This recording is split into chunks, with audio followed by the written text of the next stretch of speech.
অনেক অনেক ধন্যবাদ আপনাকে আপনাদের প্রশ্নের জন্য। আপনারা দেখছেন ফুটবল শো এর অ্যাট এ টাইম। আমাদের সঙ্গে আছেন আমাদের লিডার নাবিল গায়সার, ওয়েলকাম করছি। আপনি তো আসতে চান না, আপনাকে তো আসতে বলি, আপনি তো আসতে চান না। Let's see. আচ্ছা, রাহুল বর্মন, তার প্রশ্ন দিয়ে শুরু করি। স্কালোনি কি সামনে তার মুখস্থ ট্যাকটিক্স থেকে বের হতে পারবে? এখানে দেখুন, মুখস্থ ট্যাকটিক্সের বাইরে যাওয়ার খুব একটা স্কালোনির সমালোচনা আমাদের করতে হচ্ছে। দিন শেষে এটাই বাস্তবতা, উপায় তার হাতে নাই। এখন ডি মারিয়া যেই রোলটা প্লে করতেন সেই জায়গায় নিকো গঞ্জালভেজ বা থিয়াগো আলমাদা কেউই ওই রোলটা প্লে করতে পারছেন না।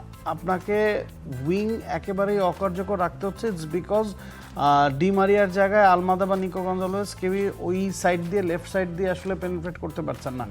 এখন আপনার কাছে ওইখানে খেলানোর মতো আর কোনো প্লেয়ার নাই। আপনি নিকো পাস বা সিমিওনিকে লেফট সাইডে খেলাতে পারছেন না।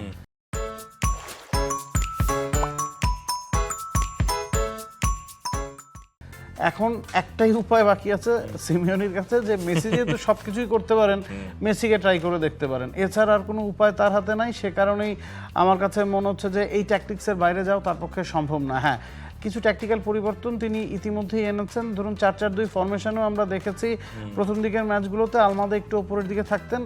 এখন যেটা করা হয়েছে, আলমাদাকে যখন আপনি ড্রপ করেছেন, পারাদেসকে এনেছেন, পারাদেস প্রপার নাম্বার 6 রোলটা প্লে করছেন বা ডেস্ট্রয়ার রোলটা প্লে করছেন।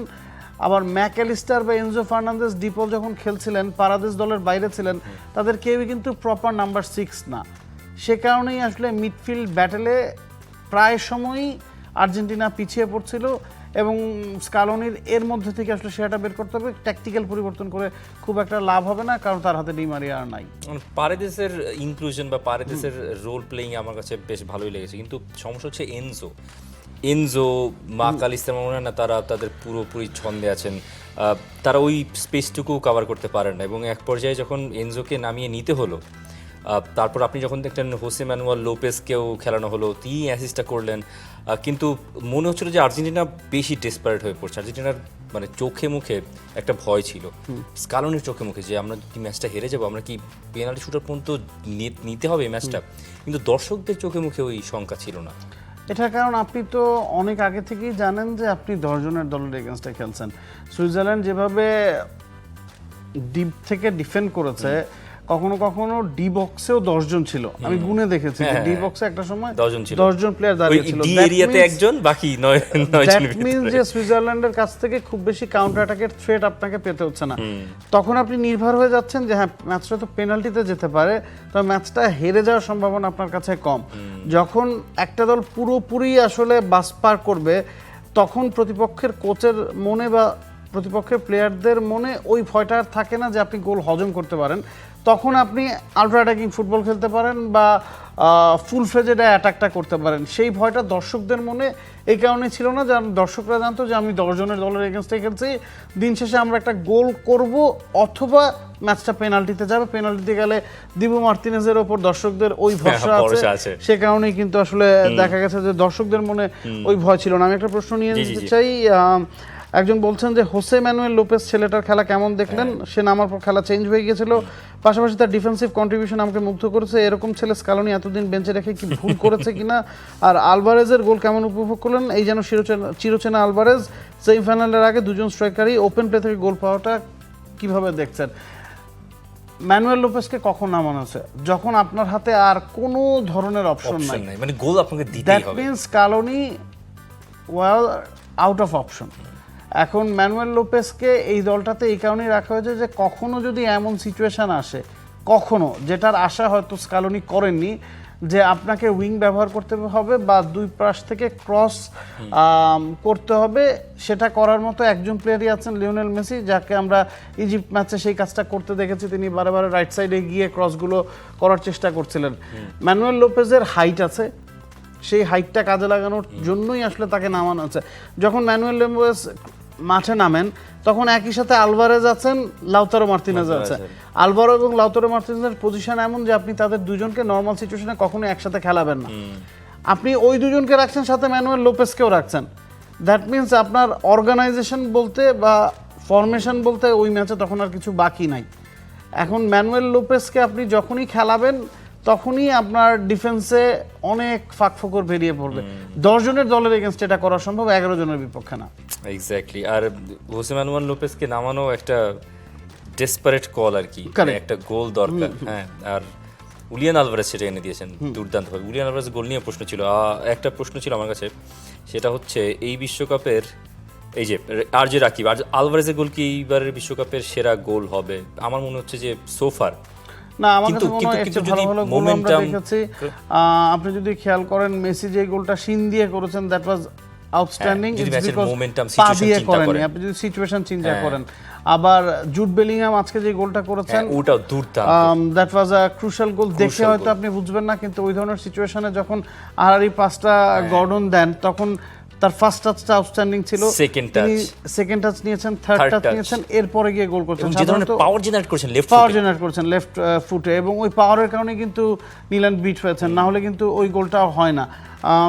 বেশ কিছু আউটস্ট্যান্ডিং গোল আমরা দেখছি, টুর্নামেন্ট শেষে হয়তো এগুলো নিয়ে কাটাছেড়া করাটা বেটার হবে। কিন্তু আলভারেজের এই গোলটা সেরা গোল হবে কি না, এটা বা এমবাপ্পেও আপনি জায়গায় দাঁড়িয়ে যেভাবে লাস্ট গোলটা করেছেন, হ্যাঁ বাপা দিয়ে না, আমি লাস্ট গোলটার কথা বলছি, মরক্কোর এগেইনস্টে যেভাবে তিনি স্পেস পাননি, ডিফেন্ডার তাকে স্পেস দেননি, বা বার পোস্টটাও কভার করে রেখেছিলেন, যেভাবে ওই অল্প স্পেসে জায়গা ক্রিয়েট করে কার্লিং শটটা মেরেছেন, দ্যাট ওয়াজ আউটস্ট্যান্ডিং টু।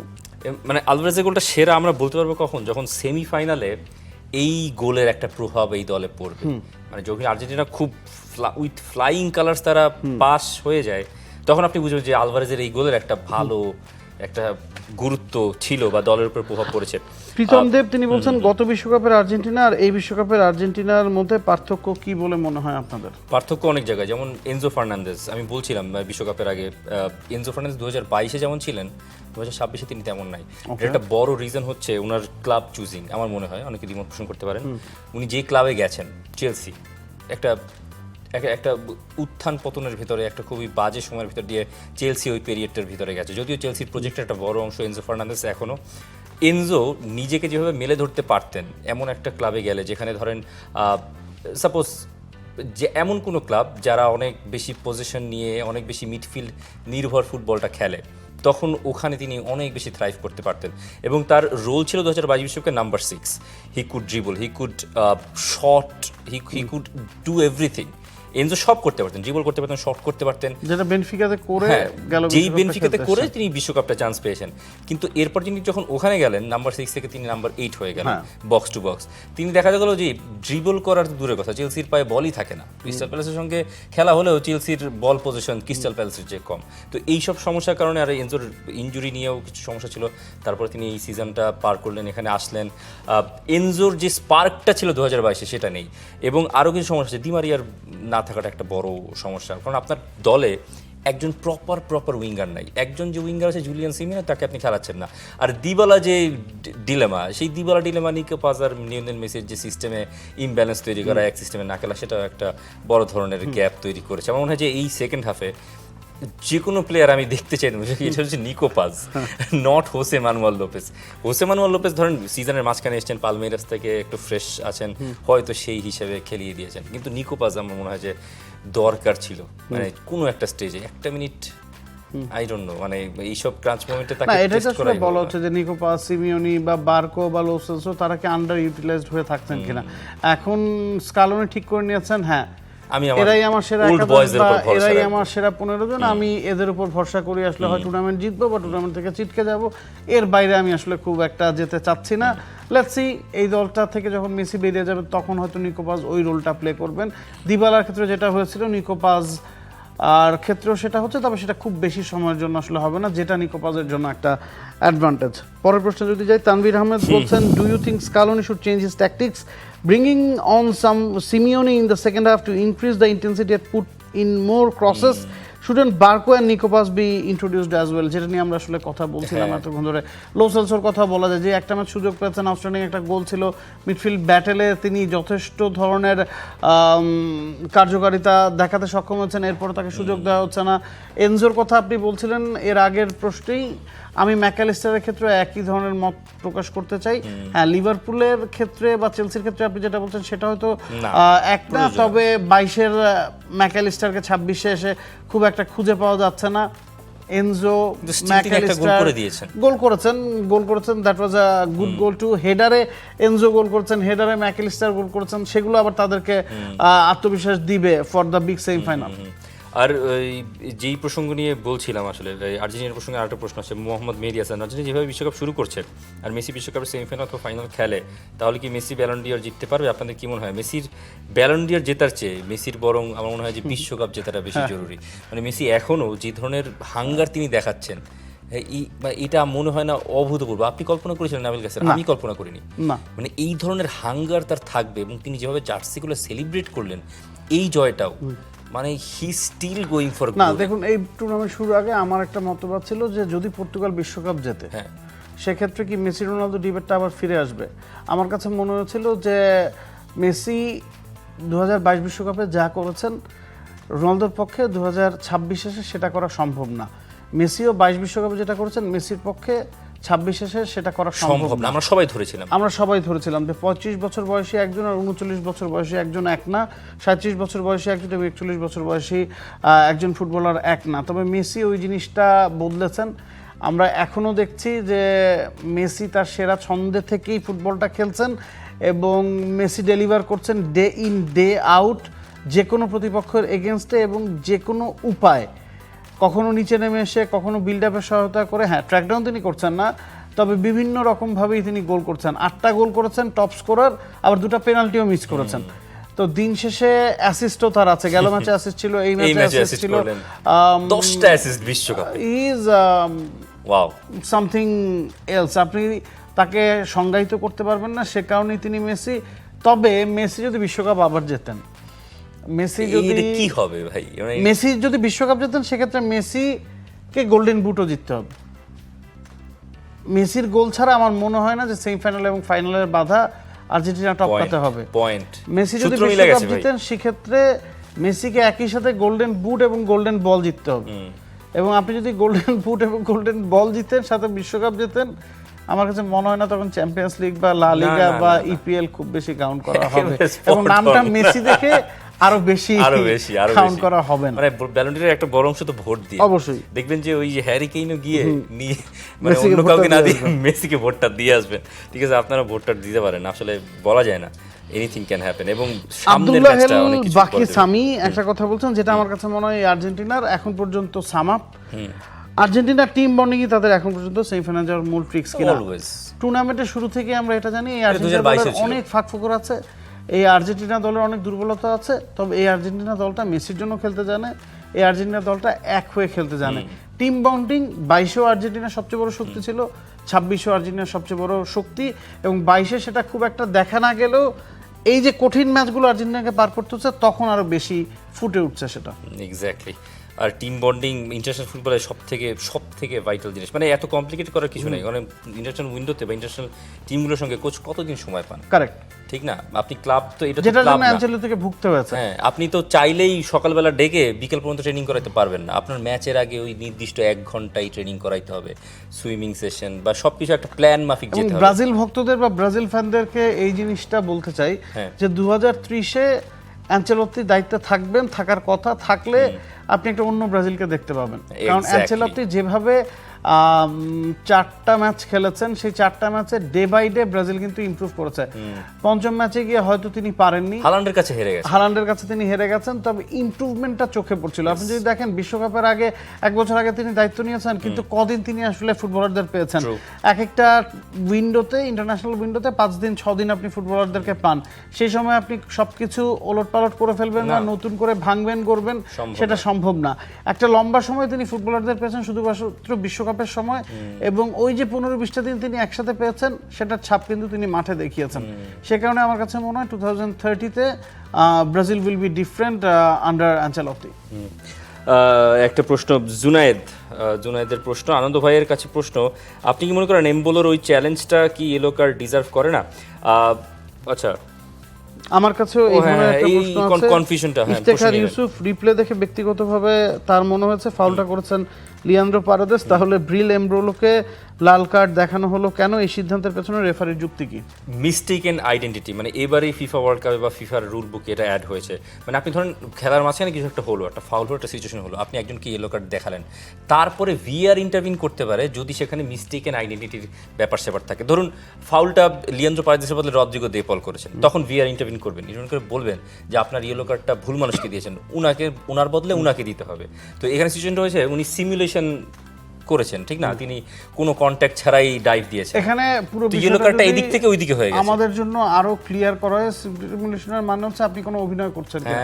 এটা কিন্তু আগেও ছিল যে আপনি পেনাল্টি বক্সে যদি অভিনয় করেন, পেনাল্টি বক্সে পেনাল্টি আদায়ের জন্য আপনি ডাইভ দিয়ে পড়ে যান, সেক্ষেত্রে আপনাকে ইয়েলো কার্ড দেখিয়ে সতর্ক করা হয়। এখন ভিআর এখানে কেন ইন্টারভিন করলো? আমরা তো সাধারণত জানি যে রেড কার্ডের ক্ষেত্রে ভিআর ইন্টারভিন করে, ওই জায়গায় নিয়মে বদল এসছে। আবার এটা তো রেড কার্ড অফেন্সই ছিল। এখন পারেদেসকে প্রথমে ইয়েলো কার্ডটা দেখানো হয়েছে, পরে ভিআর দেখেছে পারেদেস একেবারেই ওখানে কোনো ধরনের ফাউল করেনি, উল্টো ব্রিল এমব্রোলো তিনি পেছনে পা দিয়ে এবং ডাইভ দিয়েছেন, তিনি তার পাটাকে পেছনে নিয়েছেন এবং পারেদেসের পা যদি এটা থেকে থাকে, পারেদেস ফাউল করেনি, এমব্রোলো পেছনের দিকে ইচ্ছা করে লাগিয়ে পড়ে গিয়েছেন এবং সে কারণেই পারেদেসকে ইয়েলো কার্ডটা দেখানো হচ্ছে। আমার কাছে পার্সোনালি মনে হয় যে যদি পারেদেসকে ইয়েলো কার্ড দেখানো না হতো, এমব্রোলো মাঠে থাকতেন, এমব্রোলোকে হয়তো লাল কার্ড দেখতে হতো না। যেহেতু যে অভিনয়টা তিনি করেছেন সেই অভিনয়ের ফাঁদে রেফারি পা দিয়েছেন, রেফারির আসলে উপায় ছিল না ওটাকে ওভারলুক করার। যেহেতু তিনি একটা ইয়েলো ইতিমধ্যেই দেখেছেন, আমরা দেখেছি সফট ইয়েলো যখন আপনার এই ধরনের ক্ষেত্রে কনসিড করা হয়, আপনি যদি একটা ইয়েলো কার্ড পেয়ে থাকেন, রেফারি কিছু ক্ষেত্রে ওই জায়গায় ছাড় দেন।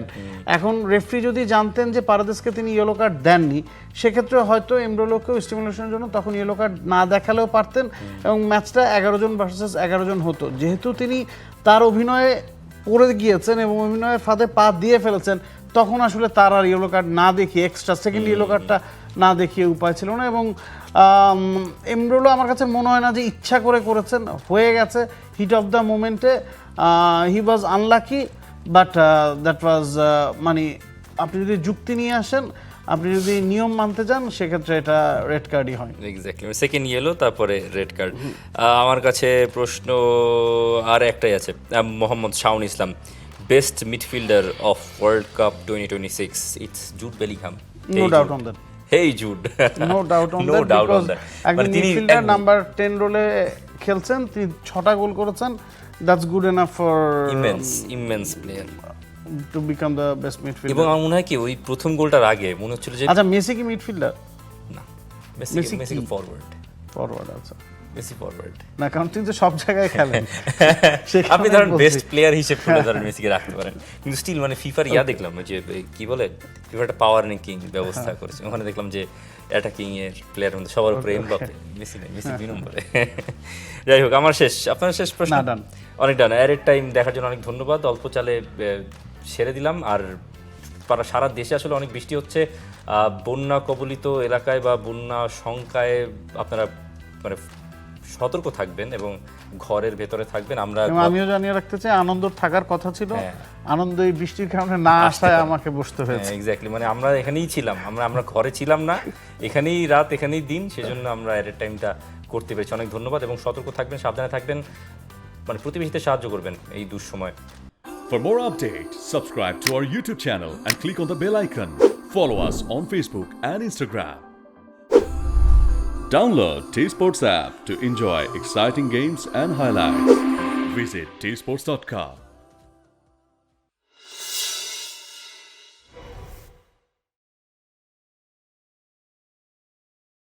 For more updates, subscribe to our YouTube channel and click on the bell icon.